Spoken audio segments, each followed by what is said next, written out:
بہر سو رقص بسمل تھا جہاں کے رات میں خود تھا، پری پیکر نگار سے سرود سے سروت سے لالا رخسار سے، پری پیکر نگار سے سروت سے لالا رخسار سے،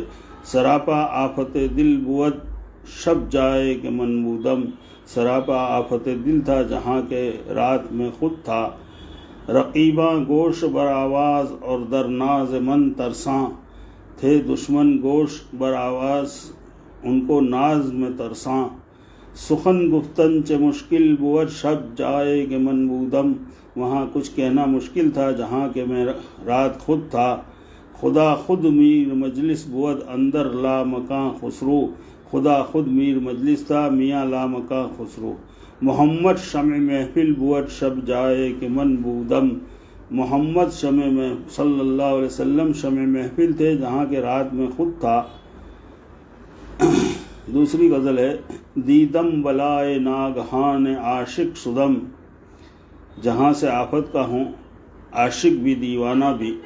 جہاں سے اس آفت کا ہوں عاشق بھی دیوانہ بھی، جانم بجان آمد ہمی از خویش و از بیگانہ ہم، ساری دنیا بحری ہو گئی اپنا بھی بیگانہ بھی، دیوانہ شد زد عشق ہم ناگا برآورد آتشی، دیوانہ ہے عاشق بھی ہے یہ تو آگ لگا دے گا،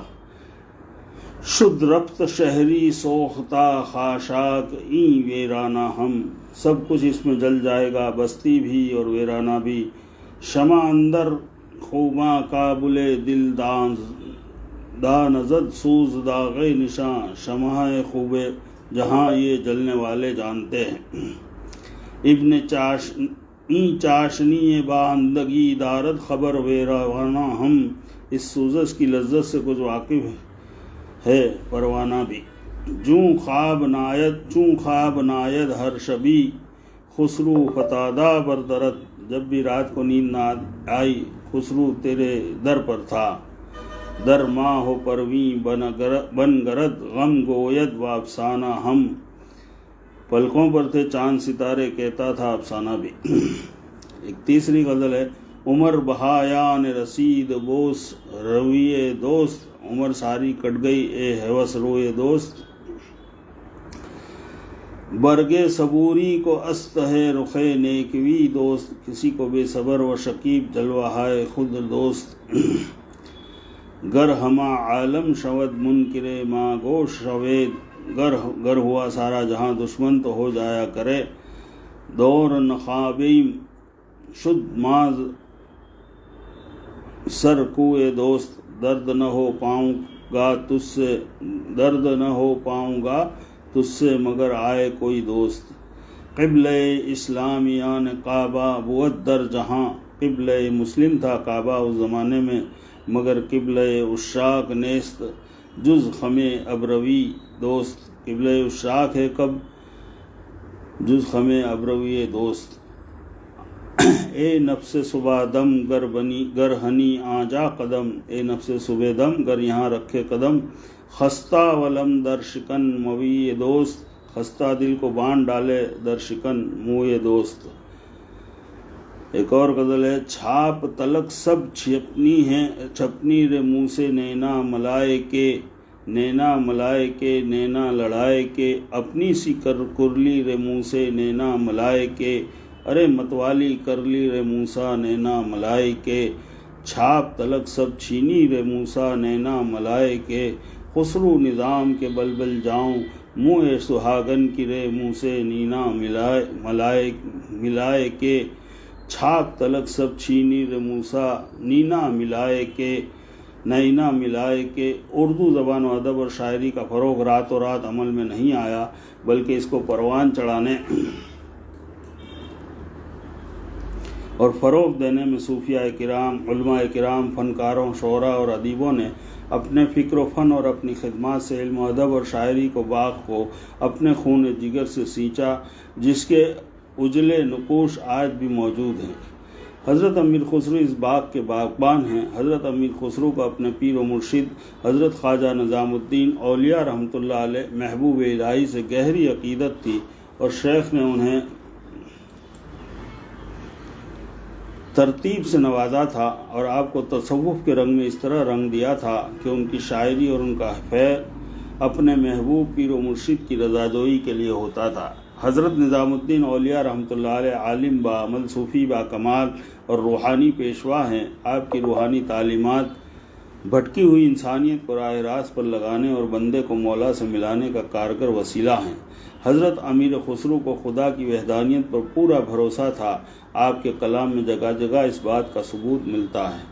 حضرت امیر خسرو ازل سے ہی عشق کا جذبہ اپنے ساتھ لے کر پیدا ہوئے تھے۔ وہ سانس بھی لیتے تو ان کو یہ محسوس ہوتا تھا کہ عشق کی چھری ان کے قلب و جگر میں پیوست ہو رہی ہے۔ آپ کے کلام میں فصاحت و بلاغت، سادگی، تسلیم و رضا، ادب و احترام ہے۔ وہ کبھی بے ادب ہوتے ہیں اور نہ گستاخ۔ نادر تشبیہات، والہانہ جذبات، لطافت، زبان و بیان اور شیریں کلام، فلسفیانہ، حکیمانہ اور صوفیانہ افکار حضرت امیر خسرو کی شاعری کے مخصوص رنگ ہیں۔ انہوں نے اپنی شاعری سے اپنے ہم وطنوں کو حب الوطنی کا درس دیا ہے۔ اس کے علاوہ انہوں نے اپنی شاعری سے آدمیت کو انسانیت کا درس دیا اور ان کی تعلیمات اور پیغام میں آپسی بھائی چارہ، زہد و تقوی اور خدمت خلق کا درس بھی موجود ہے۔ حضرت نظام الدین اولیاء رحمۃ اللہ علیہ کی طرح حضرت امیر خسرو عبادت اور ریاضت اور یاد الہی میں اس طرح کھو جاتے کہ آپ پر فنا اور بقا کی سی کیفیت طاری ہو جاتی تھی۔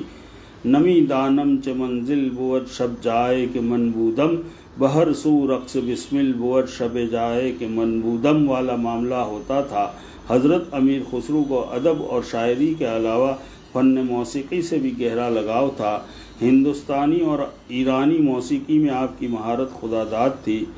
ستار آپ کی ایجاد ہے اور قوالی بھی آپ کی دین ہے۔ اہل ایران بھی ان کو لوہا مانتے تھے۔ وہ فارسی، اردو اور رائج الوقت زبانوں میں دستگاہ رکھتے تھے۔ شعری مجموعوں کے علاوہ نثر میں بھی آپ نے کئی اہم تصانیف اپنی یادگار چھوڑی ہیں جو زبان و ادب اور شاعری کا قیمتی سرمایہ ہے۔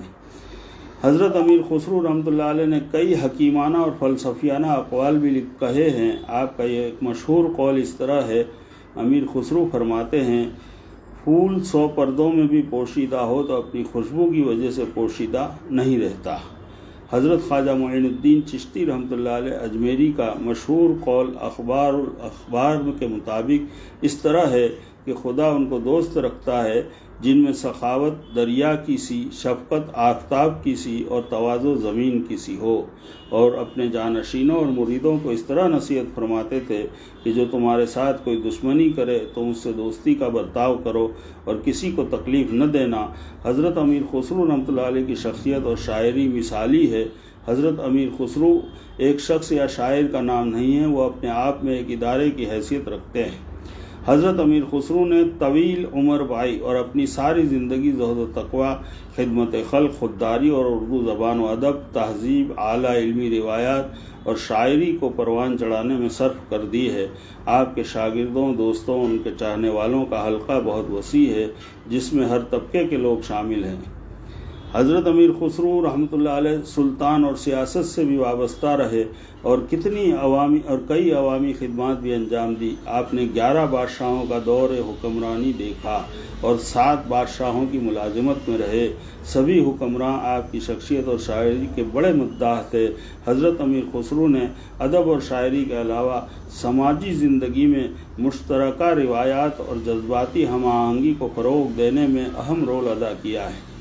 13 اپریل عیسوی 1325 کو حضرت نظام الدین اولیاء رحمۃ اللہ علیہ نے اپنے محبوب مرید اور شاگرد رشید کو طلب فرمایا اور آپ کی موجودگی میں حضرت نصیر الدین چراغ دہلوی کو خلافت کا خرقہ اور سلسلہ وار اپنے چاروں خواجگان کے اہم تبرکات حوالے کر کے اس دنیا فانی سے کوچ کر گئے۔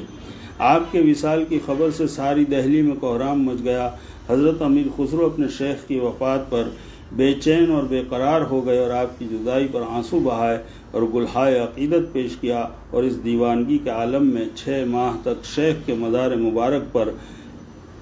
جاروب کشی کرتے رہے، اور آپ کی زبان پر یہ شعر جاری تھا، گوری سوئے سیج پر مکھ پر ڈارے کیس، چل خسرو گھر اپنے این بھئی چوں دیس۔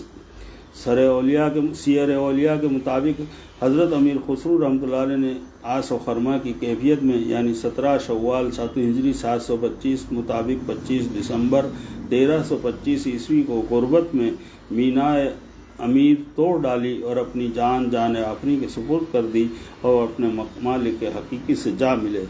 آپ کے جسد خاکی کو ہزاروں سوگواروں کے بیچ اپنے پیر و مرشد کی بائیں جانب پرانی دہلی میں سپرد لحد کر دیا گیا۔